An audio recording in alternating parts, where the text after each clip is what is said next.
हमारी NHM में जो मातृत्व स्वास्थ्य की विंग है वो विश फाउंडेशन के साथ हमारी ANMs, community health officers, staff nurses और जो भी लोग इसमें जुड़े हैं उनके लिए वीडियोस तैयार कर रही है। आप सभी को पता है कि आज भी जो मातृ मृत्यु है हमारे प्रदेश में, वो देश में हम नीचे से तीसरे स्थान पे हैं। आप सबके सहयोग से, आप सबके प्रयासों से हमारा पिछला जो सर्वे था उसमें हमारी मातृ मृत्यु दर 188 थी, जो घट करके 173 हो गई है, जिसमें 15 पॉइंट्स की घटत हुई है, लेकिन फिर भी ये बहुत ज़्यादा है। आपको पता होगा कि हम पूरे देश में लगभग 63,000 महिलाओं की मृत्यु होती है और लगभग 13 लाख बच्चों की मृत्यु होती है, जो प्रेगनेंसी के दौरान या डिलीवरी के दौरान ये मृत्यु होती है। इनको कम करना बहुत ज़रूरी है। इसके लिए ये ज़रूरी है कि हमारी ANMs, हमारे जितने भी फ्रंटलाइन वर्कर्स हैं वो दक्ष हों, वो हाई रिस्क प्रेगनेंसीज़ को पहचानें, उनको जो जो सेवाएं देनी हैं, चाहे वो सामान्य सी ब्लड प्रेशर नापने की हों या हीमोग्लोबिन की जांच करने की हो या यूरिन की जांच करने की हो, पेशाब की जांच करने की हो, या एक गर्भवती महिला की गर्भ की जांच जो होती है उसमें उनको पता हो, और उनको ज़्यादा ज़रूरी ये है इस बात का पता हो कि हाई रिस्क क्या है, हाई रिस्क महिला किसको कहा जाता है और उसकी क्या, उसके साथ उसके उपचार में हमको क्या इंटरवेंशन करना चाहिए, क्या ऐसे प्रयास करने चाहिए कि वो उसको सही उपचार न केवल गर्भावस्था के दौरान हो सके, बल्कि जब उसकी डिलीवरी हो तो सही जगह पे डिलीवरी हो और पहले से वहाँ सारी तैयारियाँ हों। हम बहुत सी हमारी माताओं बहनों को रास्ते में खो देते हैं, या उनके घर पर उनकी मृत्यु हो जाती है, या गलत सेंटर पे वो पहुँच जाती हैं जहाँ पे उनके हिसाब से तैयारियाँ नहीं हैं। इस तरह की चीज़ों को दूर करना बहुत ज़रूरी है और इसके लिए हमारी जो नींव है वो हमारी ANMs हैं, हमारी स्टाफ नर्सेज हैं, हमारे कम्युनिटी हेल्थ ऑफिसर्स हैं, क्योंकि कोई भी गर्भवती महिला उनके संपर्क में 9 महीनों में रहती है, और अगर वो अपना काम सही तरह से, सही पहचान से कर सकेंगे तो हम ये मातृ मृत्यु को बचा सकेंगे। मैं पुनः आप सबको इस प्रयास के लिए बधाई देता हूँ और आशा करता हूँ कि हमारी सभी बहनें जो इस काम में लगी हैं वो और लगन से, मेहनत से इसको करें, ताकि हम और लोगों की जानें बचा सकें। धन्यवाद।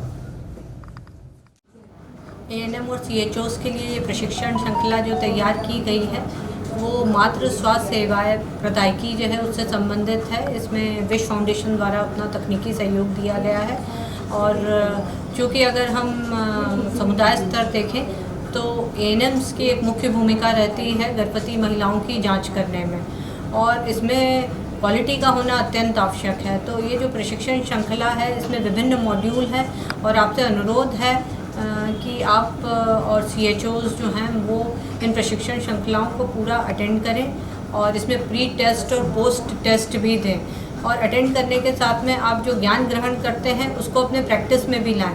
कई बार हमको वो चीज़ आती है और हम सीखने में उसे बता भी देते हैं, बट अगर हम उसे प्रैक्टिस में नहीं लाते हैं तो उसका कोई उपयोग नहीं रहता है। और जो समुदाय में जो मातृ मृत्यु हो रही है वो उसका प्रमुख कारण जो निकल के आ रहा है वो एनीमिया और एक्लेम्शिया है, और दोनों ही कंडीशन ऐसी हैं कि यदि ANC जांच अच्छे से की गई है तो महिलाओं की असामयिक मृत्यु इन कारणों से जो होती है वो रोका जा सकता है। तो पुनः आपसे निवेदन है कि आप इन प्रशिक्षण श्रृंखलाओं को गंभीरतापूर्वक लें और इसको अटेंड करें, और इससे जो ज्ञान अर्जित हो रहा है उसको अपने प्रैक्टिस में लाएं। धन्यवाद।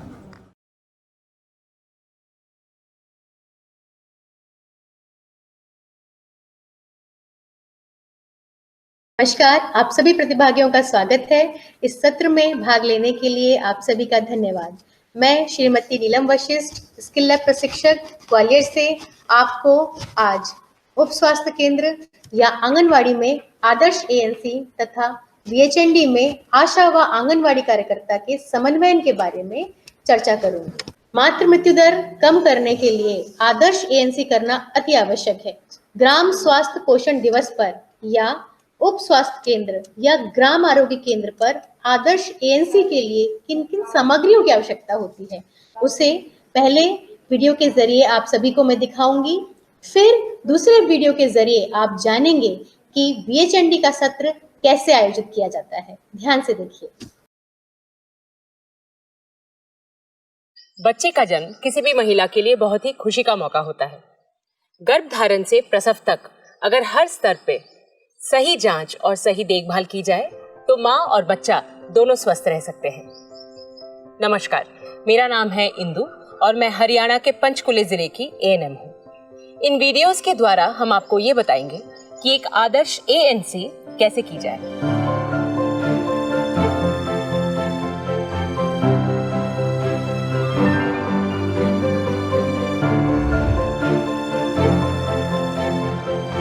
गर्भावस्था के दौरान सारी जानकारी और जांच की सुविधा पास के सब सेंटर में मिल जाती है। एक आदर्श ANM गर्भवती महिला का हर कदम पर साथ देती है, खास तौर पर मेडिकल चेकअप और सरकारी योजनाओं की जानकारी के जरिए। हमारे द्वारा जांच करने से पहले ये सुनिश्चित करना बहुत जरूरी है कि प्रसव पूर्व जांच वाले कमरे में वो सारी चीजें मौजूद हों जिससे कि हम गर्भवती महिला को गुणवत्तापूर्ण प्रसव पूर्व सेवाएं दे सके। आपके और मेरे जैसे ANM के रोज के काम के लिए ये बहुत ही महत्वपूर्ण है।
ये सब दवाएं, टेस्ट किट, मशीनें, जॉब एड आदि जो आपने अभी देखी, हमें गर्भवती महिला की सेहत को बनाए रखने में मदद करती है।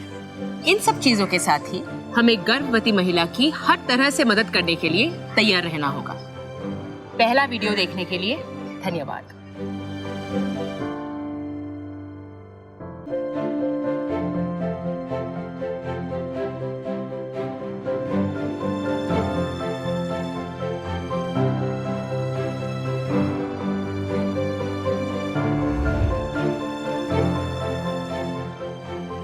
पहली ANC के लिए आई हुई महिला को यह अंदेशा तो होता है, पर निश्चित तौर से ये पता नहीं होता कि वो गर्भवती है या नहीं। उसके मन में कई सवाल होते हैं। गर्भधारण निश्चित करने के बाद एएनएम को चाहिए कि उसके सभी छोटे बड़े सवालों को ध्यान से सुनकर सही जवाब दें। पहली एएनसी को सफल बनाने के लिए एमसीपी कार्ड एएनएम का सबसे भरोसेमंद साथी है। इसमें गर्भवती महिला का पूरा मेडिकल इतिहास और जांच के परिणाम ठीक से भरना बहुत ज़रूरी है। तो आइए देखते हैं कि पहली एएनसी कैसे सफल हो सकती है। दी नमस्ते। नमस्ते नमस्ते नमस्ते। दीदी ये अनीता है और ये इनकी सास है। जी जी। दीदी अनीता ने मुझे बताया था उसे कुछ टाइम से महीना नहीं आया है। अनीता दीदी को बताओ। जी दीदी, वो काफ़ी टाइम हो गया महीना नहीं आया, तो आशा दीदी ने बोला कि आपके पास दिखाने ले चलती हूँ। अच्छा, तो तुम्हें आखिरी बार महीना कब आया था, कुछ याद है? जी दीदी, आखिरी बार महीना होली के आसपास आया था। इसके अलावा और कोई तकलीफ? इसके अलावा दीदी कई बार घबराहट सी रहती है। अच्छा किया जो तुम आशा दीदी के साथ यहाँ आ गई। देखो, महीना कई कारणों की वजह से रुक सकता है। उसमें से एक कारण बच्चा ठहरना भी है। फिक्र मत करो, हम अभी पता कर लेंगे।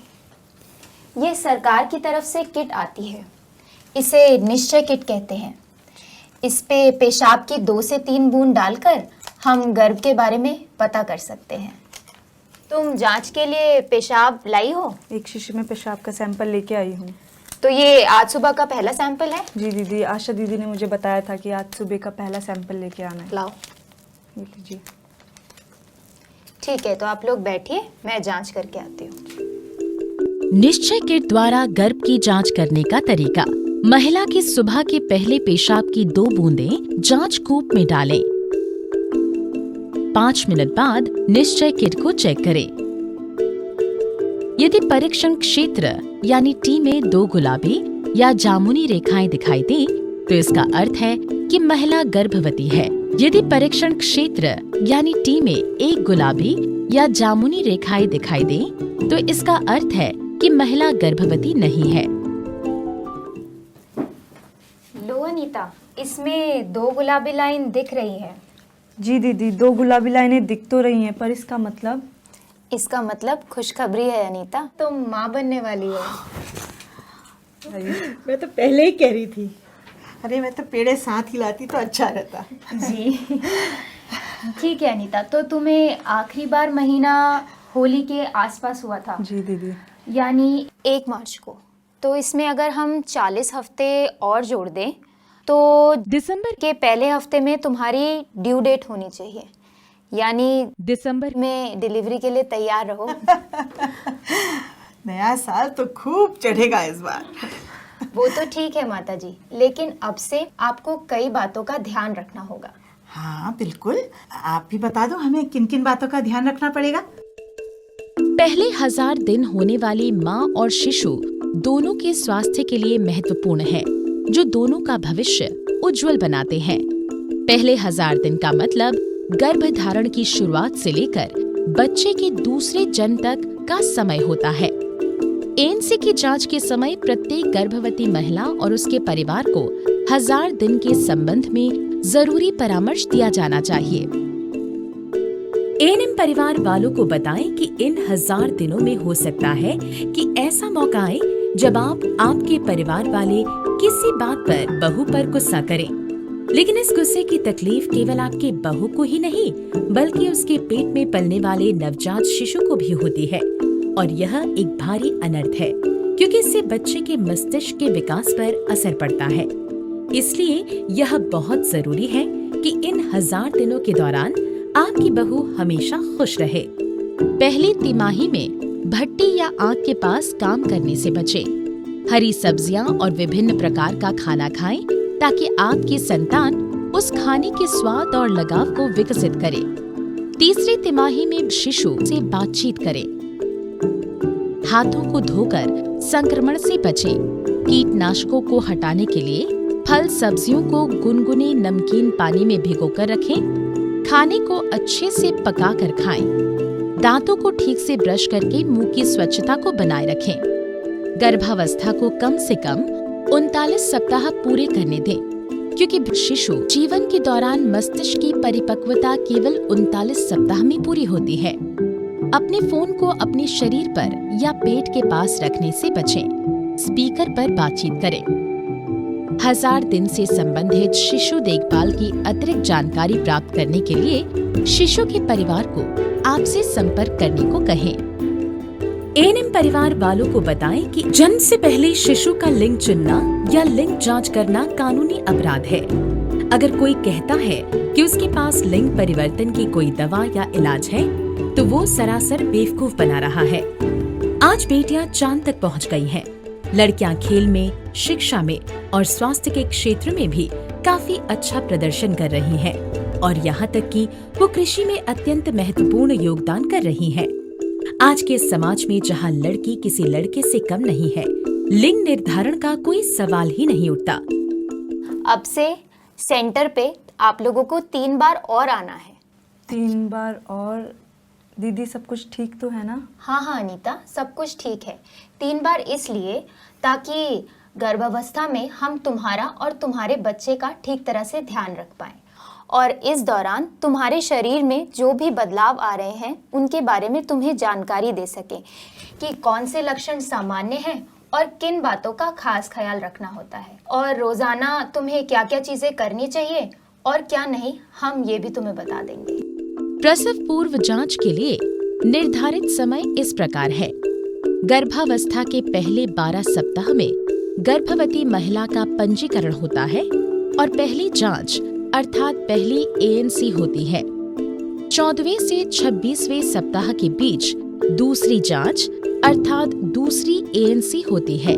28वें से 34वें सप्ताह के बीच तीसरी जांच अर्थात तीसरी एएनसी होती है और 36वें सप्ताह और बच्चे के जन्म के बीच चौथी जांच अर्थात चौथी एएनसी होती है। जब गर्भवती महिला जांच के लिए आती है तब उसे एएनसी सेवाएं दी जानी चाहिए। इसके अलावा गर्भवती महिला को अपनी दूसरी और तीसरी तिमाही में कम से कम एक बार डॉक्टर से पीएमएसएमए दिवस पर जांच जरूर करवानी चाहिए। पीएमएसएमए दिवस हर महीने की 9 तारीख को प्रधानमंत्री सुरक्षित मातृत्व अभियान क्लिनिक में आयोजित किया जाता है। तो इसको 3 बार आना होगा। जी चलो, मैं भी इसके साथ चली आऊंगी, थोड़ा टहल लूंगी और ताजी हवा भी खा लूंगी। क्यों अनीता? सही लेकिन अनीता, ये ध्यान रहे कि सेंटर पे आने के अलावा आपको प्रधानमंत्री सुरक्षित मातृत्व अभियान यानी पीएमएसएमए के अंतर्गत एक डॉक्टर को अस्पताल में एक बारी जरूर दिखाना होगा ताकि पूरी तरह से जांच हो सके। ठीक है। और ये कब होगा दीदी? ये हर महीने की 9 तारीख को डॉक्टरी जांच होती है। और अब मैं तुम्हें एक चीज और दूंगी, तुम्हें उसे भी अपने पास संभाल के रखना है। ये है एमसीपी कार्ड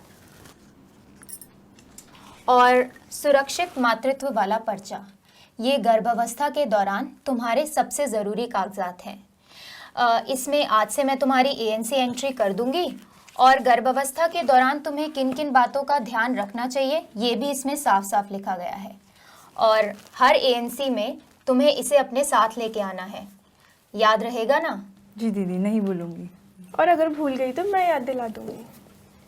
ठीक है, अब मुझे कुछ और जानकारी भी दे दो, जैसे बैंक खाते का नंबर और आधार नंबर।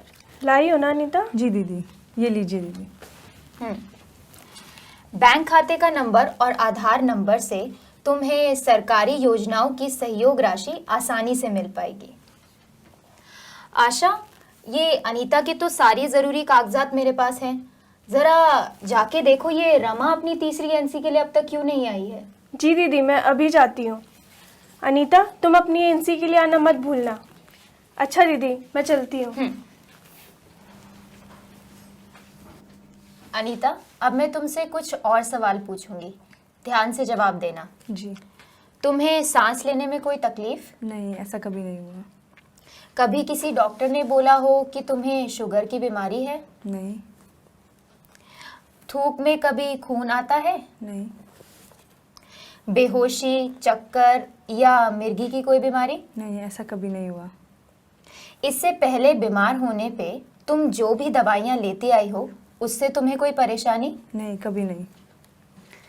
तुम्हें कभी पीलिया हुआ है? नहीं दीदी। योनि स्राव में जैसे ज़्यादा पानी आना, ऐसी कोई परेशानी? ऐसी भी कोई परेशानी नहीं रही। तुम्हें या तुम्हारे पति को पेशाब में जलन? नहीं दीदी, और उन्होंने भी कभी कुछ ऐसा नहीं बताया। अच्छी बात है। अगर ऐसी कोई भी परेशानी हो तो ज़रूर बताना। तुम तंबाकू तो नहीं खाती हो? नहीं नहीं दीदी, मैंने कभी तंबाकू छुआ भी नहीं। ना जी ना, हमारे घर में कोई तंबाकू नहीं खाता, बिल्कुल नहीं। गर्भवती महिलाओं को गर्भावस्था के दौरान तंबाकू, तंबाकू उत्पादों और शराब का सेवन नहीं करना चाहिए। गर्भावस्था में तंबाकू और शराब का सेवन करने से गर्भवती महिला और होने वाले शिशु को हानिकारक प्रभाव हो सकते हैं, जैसे मृत जन्म, अपरिपक्व जन्म, कम वजन के बच्चे का जन्म, गर्भाशय में बच्चे की मंद वृद्धि, विकृत बच्चे का जन्म, गर्भपात। चलिए, ये सब सवाल तो पूरे हो गए। अब मैं तुम्हारा जनरल चेकअप कर लेती हूँ, जैसे वजन, लंबाई, बीपी आदि। सामान्य स्वास्थ्य परीक्षण में खून की कमी, पीलिया, नब्ज की गति, सांस की गति, वजन, लंबाई, स्तन की जांच, शरीर में सूजन और पेट की जांच करना जरूरी है। चलो, अब मैं ये सारी चीजें तुम्हारे एमसीपी कार्ड में लिख देती हूँ।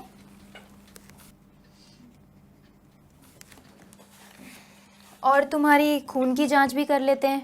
खून दीदी, मतलब सुई लगेगी, वो भी सारे टेस्टों के लिए अलग अलग? अरे नहीं अनीता, बस एक बार में थोड़ा सा खून लेंगे और उसी से तुम्हारी सारी जांच हो जाएगी। गर्भावस्था के दौरान लैब जांच, आउटरीच या उप स्वास्थ्य केंद्र में निश्चय किट द्वारा गर्भावस्था की जांच, खून की जांच अर्थात खून में हीमोग्लोबिन की मात्रा, पेशाब की जांच, HIV की जांच, सिफिलिस की जांच और 6 मलेरिया की जांच की जानी चाहिए।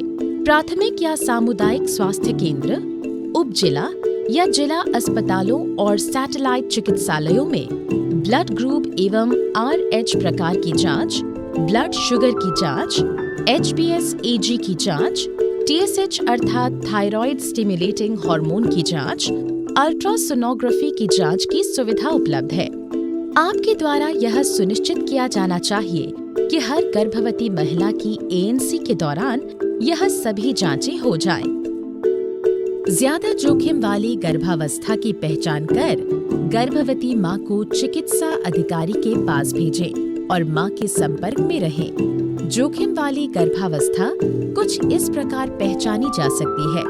मौजूदा गर्भावस्था में यदि गर्भवती महिला की उम्र 19 से कम या 40 से अधिक हो, गर्भवती महिला की लंबाई कम हो, हीमोग्लोबिन 7 ग्राम प्रतिशत से कम हो, ब्लड ग्रुप RH नेगेटिव हो, ब्लड प्रेशर 140/90 या उससे अधिक हो, OGTT टेस्ट के बाद ब्लड शुगर 140 या उससे ज्यादा हो, HIV या सिफिलिस का टेस्ट रिएक्टिव आए, HbS-Ag पॉजिटिव हो, मलेरिया पॉजिटिव हो, RTI या STI के लक्षण दिखें, USG के आधार पर गर्भ में किसी प्रकार की दिक्कत दिखे, गर्भस्थ शिशु का हिलना डुलना बंद हो जाए, गर्भावस्था के दौरान कोई भी खतरे के निशान दिखें, पास्ट हिस्ट्री, पहले से अगर इनमें से कोई भी एक या अधिक दिक्कतें हों, पिछले गर्भ या प्रसव में दिक्कत, सिजेरियन ऑपरेशन या गर्भपात, दिल की बीमारी, पीलिया, गुर्दे की बीमारी। सब कुछ नॉर्मल है। अब बस तुम्हारी सोनोग्राफी और ब्लड ग्रुप के बारे में जानना बाकी है। 9 तारीख को PMSMA में हम वो भी पता कर लेंगे। चलो, अब मैं तुम्हें टेटनस और डिप्थीरिया का टीका लगा देती हूँ। पर आपने तो कहा था कि एक ही बार सुई लगेगी। अनीता, वो खून की जांच थी, ये टीका है। ये तुम्हें और तुम्हारे बच्चे को टेटनस से बचाएगा, साथ ही तुम्हें डिप्थीरिया से भी बचाएगा। हर गर्भवती महिला को गर्भावस्था के दौरान टेटनस डिप्थीरिया यानी TD के 2 टीके लगाए। पहला टीका गर्भावस्था की पुष्टि होने पर, दूसरा टीका 1 माह के बाद। यदि गर्भवती महिला को पिछले 3 साल में टेटनस या टीडी का टीका लगा है तो वर्तमान गर्भावस्था में टेटनस डिप्थीरिया का 1 टीका लगाएं। लो, लग गया। पता चला क्या? बस दीदी मैं वो पूछने वाली थी कि अब मैं दवाई के साथ साथ खाने में क्या लूँ। अब से खाने पीने का भी ध्यान देना बहुत ज़रूरी है। रोज़ाना की खुराक में पौष्टिक आहार का होना बहुत ही ज़रूरी है, जैसे रोटी, दाल, हरी सब्जियां, ताज़े फल, अंडे, ये सब होना बहुत ज़रूरी है। याद रहे कि एक साथ बहुत सारा नहीं खाना, पूरे दिन में थोड़ा थोड़ा करके खाना। इससे तुम्हारा पेट भी ठीक रहेगा। और एक बात का और ख्याल रखना कि कोई भी भारी काम नहीं करना, ना भारी चीज़ उठाना। आराम का भी पूरा ध्यान रखना है। और आंगनवाड़ी दीदी से जो तुम्हें पोषाहार का पैकेट मिला है, तुम्हें उसे भी नियमित रूप से लेते रहना है। लो भला, अब जब घर में इतने हट्टे कट्टे लोग मौजूद हैं तो पहलवानों वाला काम ये क्यों करेगी भला? सुन लिया अनीता? अब से अगर तुमने कोई भी भारी काम किया तो माताजी से तुम्हारी शिकायत सीधा यहाँ तक पहुँच जाएगी। बिल्कुल, समझ लेना। नहीं नहीं दीदी, मैं अपना पूरा ख्याल रखूंगी। गर्भावस्था के दौरान व्यायाम करना चाहिए। गर्भावस्था के दौरान व्यायाम करने से ये लाभ होते हैं। व्यायाम करने से कब्ज, वैरिकोज नसें, पीठ दर्द और थकावट सहित गर्भावस्था के दर्द को रोकता है और कम करता है। व्यायाम करने से गर्भवती महिलाएं प्रसव और प्रसवोत्तर स्वास्थ्य लाभ के लिए बेहतर तरीके से तैयार हो पाती हैं। व्यायाम करने से उदासी और चिंता कम होती है। पेल्विक फ्लोर की मांसपेशियों को मजबूत बनाने के लिए कीगल व्यायाम यानी केगल्स एक्सरसाइज करें। याद रखिए, गर्भावस्था के पहले 3 महीने के बाद अपनी पीठ के बल व्यायाम ना करें। अत्यधिक गर्मी या नमी में व्यायाम ना करें। अगर गर्भवती महिला को चक्कर आने, सिर दर्द, छाती में दर्द, पैर में दर्द या सूजन, पेट दर्द, धुंधला दिखाई देना, योनि से तरल पदार्थ रिसने, योनि से खून बहने, गर्भ में बच्चे की चाल कम महसूस होने, पेट में संकुचन होने के लक्षण महसूस होते हैं तो उसे व्यायाम करना बंद कर देना चाहिए और जल्दी से जल्दी अपने डॉक्टर को दिखाना चाहिए। ठीक है। इसके अलावा तुम्हें और कोई भी तकलीफ हो, जैसे बुखार आना, सर में दर्द होना, धुंधला धुंधला दिखाई देना या खून आना, गर्भावस्था के दौरान कोई और भी परेशानी हो तो तुम तुरंत आशा दीदी को ज़रूर बताना। जी दीदी, उनका नंबर है मेरे पास। मैंने अपना और आशा दीदी दोनों का नंबर इसमें लिख दिया है। अगर तुम्हें कोई भी परेशानी हो तो तुम मुझे भी फ़ोन कर सकती हो। जी ज़रूर। एक बात और, ये फॉलिक एसिड की गोलियां हैं, इससे तुम्हारे बच्चे का विकास ठीक तरीके से होगा। गर्भावस्था के दौरान फॉलिक एसिड का सेवन प्रत्येक गर्भवती महिला को गर्भावस्था के 3रे माह के अंत तक प्रतिदिन फॉलिक एसिड 400 mcg की 1 गोली का सेवन करना चाहिए। यह शिशु के संपूर्ण विकास के लिए आवश्यक है। और कुछ पूछना है? जी दीदी, ये पूछना था कि अगली बार कब आना होगा। तुम्हें सेंटर पे 3 बार और आना है, मगर याद रहे अगली बार तुम्हें अपने पति के साथ आना है, क्योंकि इन सब बातों की जानकारी उन्हें भी होना इतना ही ज़रूरी है जितना कि तुम्हें। माताजी, याद रहे आप अगली बार अपने बेटे को इनके साथ ज़रूर भेजिएगा। अरे कैसे नहीं आएगा, मैं खुद से भेजूंगी और इन दोनों के घर से जाने के बाद मैं मस्त टीवी देखूंगी। हाँ। ये लो, संभालो अपना एमसीपी कार्ड। जैसे कि आपने देखा, पहली एएनसी के दौरान एमसीपी कार्ड बनाना बहुत ज़रूरी है ताकि सारी जानकारी एक ही पर्चे में रहे। एएनएम को जब भी पिछले टेस्ट्स के नतीजे चेक करने हो तो उसे सब एक ही जगह मिल जाए। गर्भवती महिला को जब उसके पूरे परिवार के साथ सलाह मिलती है तो उसकी सेहत और हौसला दोनों बने रहते हैं। एक आदर्श एएनएम हमेशा ये कोशिश करेगी कि एक गर्भवती महिला के साथ साथ उसका पूरा परिवार जागृत हो। इसलिए गर्भवती महिला का पति और उसकी सास दोनों का एएनसी में आना बहुत ज़रूरी है। अगले वीडियो में हम ये देखेंगे कि गर्भवती महिला और उसके पति के साथ कैसे बातचीत की जाए। इस वीडियो को देखने के लिए धन्यवाद।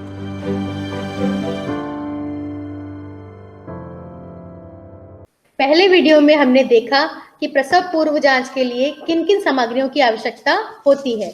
दूसरे वीडियो में हमने जाना कि VHND का आयोजन कैसे करना है, इसके हितग्राही कौन है और क्या क्या सेवाएं उन्हें मिलेंगी, किस कार्यकर्ता की क्या जिम्मेदारी थी। जैसे आशा आंगनवाड़ी कार्यकर्ता ने गर्भवती महिलाओं को बुलाया, ANM ने गर्भवती महिला की प्रसव पूर्व जांच की, पेट का परीक्षण किया जिसमें उसकी निजता का पूरा ध्यान रखा गया। ANM ने माँ व बच्चों का टीकाकरण किया। गर्भवती महिलाओं को पहली तिमाही में फॉलिक एसिड, चतुर्थ तिमाही में आयरन की गोलियां व कैल्शियम की गोलियां व 1 एल्बेंडाजोल की गोली दी गई। उन्हें उचित आहार व आराम की सलाह दी गई। आंगनवाड़ी कार्यकर्ता ने बच्चों का वजन लिया, आयरन की सिरप दी, खाना खिलाया। आशा ने ANM दीदी की मदद की।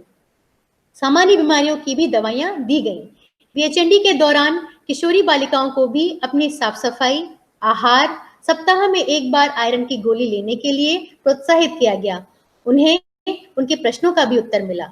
आपने देखा कि स्वास्थ्य कार्यकर्ताओं के साथ साथ गांव के गणमान्य व्यक्तियों का भी VHND को सफल बनाने व उत्सव की तरह मनाने में योगदान रहा। अतः आपसी समन्वय का होना अति आवश्यक है। चलिए अब एक कहानी के जरिए हम इसको जानने की कोशिश करते हैं। यह कहानी है एक छोटे से गांव बाजीपुर की। बाजीपुर गांव में मंगलवार को ग्राम स्वास्थ्य एवं पोषण दिवस सत्र का आयोजन होना था। उसके लिए गांव की आशा और आंगनवाड़ी ने सत्र से पूर्व ही गांव के सरपंच, स्कूल के प्रधानाध्यापक और गणमान्य व्यक्तियों से संपर्क करके उन्हें सत्र के दिन उपस्थित रहने और लोगों को जागरूक करने के लिए आग्रह किया। सभी लोगों ने अपनी सहमति दी और सत्र स्थल को सजाने और व्यवस्थित करने के लिए ग्राम सभा में प्रस्ताव पास कर दिया और सत्र को सफल बनाने के लिए आपस में कामों का बंटवारा कर लिया। बाजीपुर में आयोजित होने वाले ग्राम स्वास्थ्य एवं पोषण दिवस सत्र में 10 गर्भवती महिलाओं की प्रसव पूर्व जांच होनी थी, जिसके लिए 5 महिलाओं को बुलाने की जिम्मेदारी आशा की और 5 महिलाओं को बुलाने की जिम्मेदारी आंगनवाड़ी कार्यकर्ता को सौंपी गई थी। सत्र से एक दिन पहले आशा कार्यकर्ता ने सभी महिलाओं को सुबह 9 बजे सत्र स्थल आने का न्योता दिया। उसका यह मानना था कि सुबह महिलाएं 9 बजे आकर जांच करवाकर निश्चिंत होकर खाना बनाने के लिए जा सकेंगी। आशा कार्यकर्ता ने सभी महिलाओं को सुबह के बजाय दोपहर 12 बजे आने का न्योता दिया। उसका यह मानना था कि सारे कामों को खत्म करके महिलाएं निश्चिंत होकर जांच के लिए आ सकेंगी। अगले दिन सत्र को खूब सजाया गया और आशा और आंगनवाड़ी कार्यकर्ता ढोलक आदि लेकर सत्र पर पहुंच गईं। आशा के द्वारा बुलाई गई महिलाएं ठीक 9 बजे सत्र स्थल पर आ गईं और काफी देर प्रतीक्षा करने के बाद ही जब ANM दीदी नहीं आई तो निराश होकर वापस लौट गई। इसी तरह आंगनवाड़ी कार्यकर्ता ने जिन 5 महिलाओं को बुलाया था वे महिलाएं भी ठीक 12 बजे सत्र स्थल पर पहुंच गईं और ANM दीदी के इंतजार में 1 घंटा सत्र स्थल पर बैठी रही और आखिरकार काफी प्रतीक्षा के बाद जब ANM दीदी नहीं आई तो निराश और नाराज होकर वापस लौट गई। इधर ANM दीदी को जिला अस्पताल में आयोजित हो रहे बड़े स्वास्थ्य शिविर के कारण आकस्मिक ड्यूटी के लिए बुला लिया गया था। उन्हें यह सूचना सुबह ही फोन पर दी गई थी जब वे ग्राम स्वास्थ्य एवं पोषण दिवस सत्र पर आने के लिए निकली थी, लेकिन उन्हें सीधे जिला अस्पताल जाना पड़ा। जिला अस्पताल में मरीजों की भारी भीड़ थी। ANM दीदी वहां सेवाएं देती रही। सेवाएं देने के बाद 17 किलोमीटर दूर जब ग्राम स्वास्थ्य एवं पोषण दिवस सत्र पर वो पहुंची और उन्हें वहां कोई भी लाभार्थी जब नहीं मिला और आशा और आंगनवाड़ी कार्यकर्ता भी नहीं मिले, तब वे आशा व आंगनवाड़ी कार्यकर्ता के घर पे गई। वो काफी निराश थी, साथ में नाराज भी थी। आपने देखा कि इस VHND को असफल बनाने के लिए क्या क्या कारण जिम्मेदार थे। अगर हम सोचें तो हमारे दिमाग में कई जवाब आते हैं, जैसे ANM दीदी को समय पर उच्च अधिकारियों द्वारा सूचना मिलनी चाहिए थी। ANM दीदी ने आशा या आंगनवाड़ी कार्यकर्ता को फोन पर सूचना क्यों नहीं दी या किसी अन्य एएनएम को आपसी तालमेल से सत्र पर क्यों नहीं भेजा, या आशा या आंगनबाड़ी कार्यकर्ता ने उन्हें फोन क्यों नहीं किया? पर सभी जवाबों का सार यही निकलेगा कि कहीं ना कहीं आपसी समन्वय की कमी सत्र के असफल होने के लिए जिम्मेदार थी। अतः इन सभी बातों को ध्यान में रखकर अगर हम ग्राम स्वास्थ्य पोषण दिवस सत्र को आयोजित करते हैं तो हमें सफलता आसानी से मिल सकती है। इन सभी बातों को ध्यान में रखकर हम वीएचएनडी का आयोजन करें। धन्यवाद।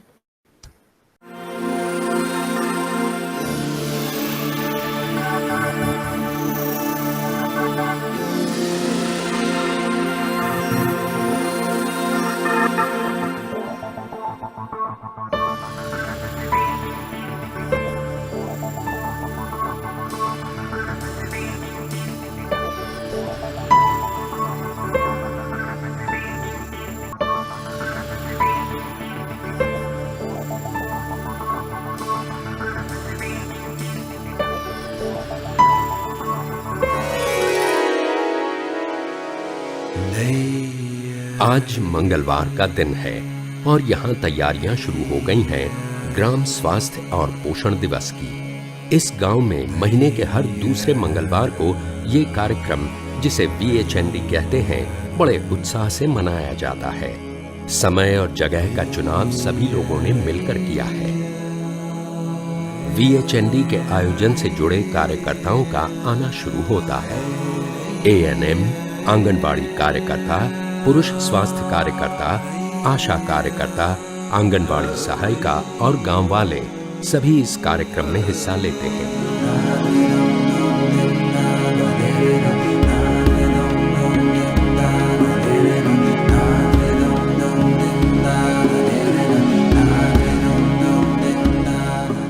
मेरा काम है गर्भवती महिला और बच्चों का टीकाकरण कार्य करना है एवं ग्राम स्वास्थ्य एवं पोषण आहार दिवस मनाते हैं। उसमें आंगनबाड़ी कार्यकर्ता, सहायिका, आशा कार्यकर्ता, पुरुष स्वास्थ्य कार्यकर्ता और हमारे सुपरवाइजर सभी के सहयोग से इस कार्य का संचालन होता है।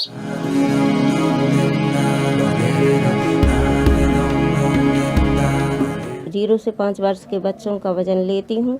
गर्भवती, शिशुवती, किशोरी बालिकाओं को सलाह एवं परामर्श देती हूँ।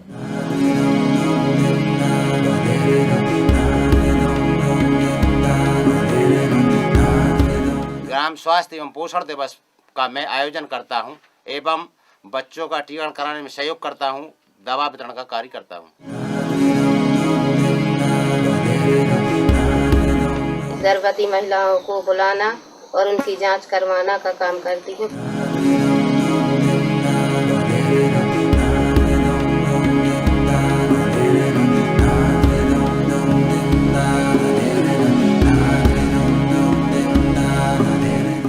आज के दिन इसी दिन बच्चों को बुलाती हूँ, बच्चों का टीकाकरण कराती हूँ, महिलाओं गर्भवती बुलाती हूँ और बच्चों को पोषण आहार का वितरण करती हूँ। अब तैयारियां पूरी हो गई हैं और सब तैयार हैं एक ही जगह कई सेवाएं देने को। तुम 0 से 6 तक के बच्चों की लिस्ट ले लो और गर्भवती महिला लिखे इनको पहुंचा दो। सबसे पहले पंजीयन काउंटर पर विभिन्न सेवाएं लेने वाले हितग्राहियों के नाम दर्ज किए जाते हैं। एक अलग तरह का माहौल दिख रहा है। लोग अपनी सेहत की चिंताएं लिए यहाँ चले आ रहे हैं और उनकी परेशानियां दूर हो रही हैं। सबसे अच्छी बात यह है कि ये एक ऐसा काम है जिसमें सब हिस्सेदार हैं। गांव के लोग और स्वास्थ्य कार्यकर्ता सब मिलकर कर रहे हैं काम। लोगों का पंजीयन हो रहा है और वे अपनी अपनी नियत जगह पर पहुंच रहे हैं। नर्स भाई से अपनी जांच करवा लो। आंगनबाड़ी कार्यकर्ता बच्चों का वजन लेती हैं और विटामिन ए की खुराक पिलाती हैं। उन्हें आवश्यक टीके लगाए जाते हैं।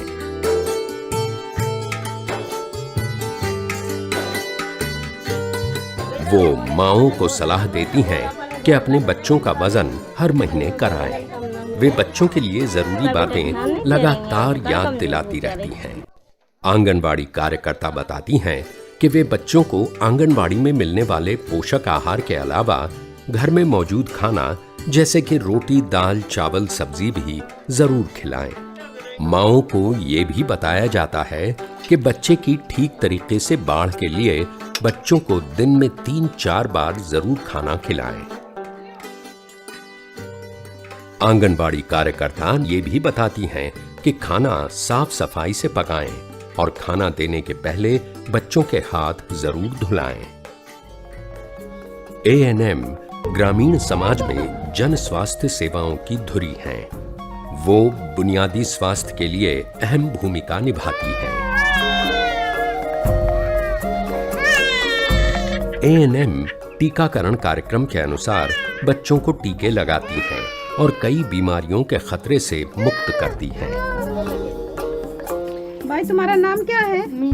मीना। तुम्हारे आदमी का नाम? चलो अंदर जांच के लिए। गर्भावस्था एक निहायत नाजुक स्थिति होती है। जन्म देते समय माँ करीब करीब एक नया जन्म पाती है। भाई तुम्हारा बीपी बहुत बड़ा है, तुम्हें डॉक्टर के पास जाना पड़ेगा जांच के लिए। कार्यकर्ता लगातार गर्भवती महिलाओं को सेहत से जुड़ी सलाह देती हैं। महिलाओं को ये भी बताया जाता है कि उन्हें हरी सब्जियां जरूर खानी चाहिए। इसके लिए उन्हें कोई ज्यादा प्रयत्न नहीं करना है, बल्कि आसानी से मिलने वाली हरी पत्तेदार सब्जियां जैसे पालक, मेथी, चने की भाजी आदि जरूर खानी चाहिए। इसके साथ ही पीली सब्जियां जैसे कद्दू, गाजर भी खाना चाहिए। महिलाओं के बेहतर स्वास्थ्य के लिए ये सभी जानकारियां निहायत जरूरी हैं। VHND कार्यक्रम में गर्भवती महिलाएं होती हैं तो नई बनी हुई माएं भी होती हैं, जिनकी यहाँ प्रसव के बाद जांच की जाती है। माओं को नवजात शिशु की बेहतर देखभाल के बारे में जानकारी और सलाह दी जाती है। कार्यकर्ता महिलाओं को स्तनपान की खास जानकारियां देती हैं, जैसे नवजात शिशु को जन्म के 1 घंटे के भीतर स्तनपान कराया जाना जरूरी है। ये दूध बच्चे को बहुत सी संभावित बीमारियों से बचाता है। कार्यकर्ता इस बात पर जोर देती हैं कि शिशु को 6 महीने तक सिर्फ स्तनपान कराया जाना जरूरी होता है। ये भी जरूरी तौर पर समझाया जाता है कि शिशु को मां के दूध के अलावा और कोई भी पीने की चीज जैसे पानी, शहद, घुट्टी आदि नहीं देना चाहिए। VHND के कार्यक्रम में महिलाओं, बच्चों के अलावा आम बीमारियों से परेशान लोग भी आते हैं। छोटी मोटी बीमारियों के लिए सलाह, गोलियां आदि तो मिलती ही हैं। यहाँ मलेरिया की जांच भी फौरन हो जाती है। इसके साथ ही एकीकृत बाल विकास योजना की कार्यकर्ता किशोरियों को उनकी सेहत के संबंध में जानकारी देती हैं। किशोरियों के लिए ये सबसे अहम समय होता है जब उनके शरीर में बदलाव होते हैं। अतः कार्यकर्ता उन्हें व्यक्तिगत साफ सफाई, नियमित व पौष्टिक आहार के बारे में बताती हैं। वो ये भी सलाह देती हैं कि सप्ताह में 1 दिन आयरन की गोली जरूर खाएं। ये गोली कार्यकर्ता ही देती हैं। इस गोली से किशोरियों का खून तंदुरुस्त होता है। मैडम चाय के साथ खा सकते हैं। कार्यकर्ता किशोरियों की छोटी मोटी जिज्ञासाओं का भी खुलकर समाधान करती हैं। किशोरियों के लिए ये छोटी लगने वाली जानकारियां बेहद जरूरी होती हैं। यही वो बुनियाद होती है जिस पर वे अपनी सेहत को बेहतर बनाने में कामयाब होती हैं। एक और मंगलवार धीरे धीरे अपनी समाप्ति की ओर बढ़ रहा है। VHND के ये कार्यक्रम जन स्वास्थ्य के क्षेत्र में बड़े बदलाव लाने में मददगार होंगे। ढलती शाम के धुंधलके में सबके मन में संतोष है अपना काम ईमानदारी से करने का। दिन खत्म हुआ और रात को लोग बैठकर स्वास्थ्य चौपाल में दिन भर के काम पर चर्चा कर रहे हैं। सरपंच साहब आज बहुत अच्छा कार्यक्रम हो है। पोषण आहार भी संग वितरण हो और बच्चों को वजन लो तो कम से कम 40-45 बच्चों को वजन भी होगा। कार्यक्रम को बेहतर बनाने और कमियां दूर करने की चर्चा होती है।